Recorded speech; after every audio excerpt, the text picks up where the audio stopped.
సరస్వతి నది అంత్య పుష్కరాలు వైభవంగా జరుగుతున్నాయి. ఉదయం కంచి కామకోటి పీఠాధిపతి జగద్గురు శ్రీ శంకర విజయేంద్ర సరస్వతి స్వామి, మంత్రులు శ్రీధరబాబు, కొండా సురేఖ పుష్కరాలను ప్రారంభించారు.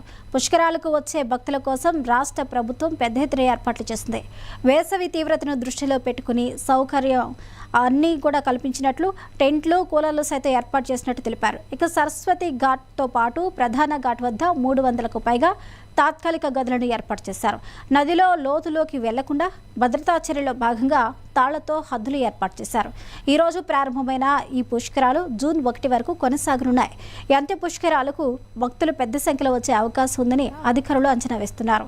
తెలుగు రాష్ట్రాలతో పాటు ఒడిశా, మహారాష్ట్ర, ఛత్తీస్గఢ్ రాష్ట్రాల నుంచి భక్తులు వస్తారని అధికారులు అంటున్నారు.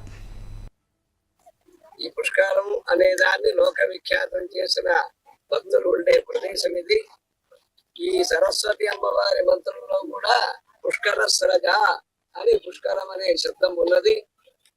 ఈ పుష్కరాంశంలో అంత్య పుష్కరం సరస్వతి అమ్మవారి యొక్క అనుగ్రహంతో సరస్వతి నదిలో ఈ బృహస్పతి గురు ఆయన సంచారం చేసి ముగింపు చేస్తున్నారు.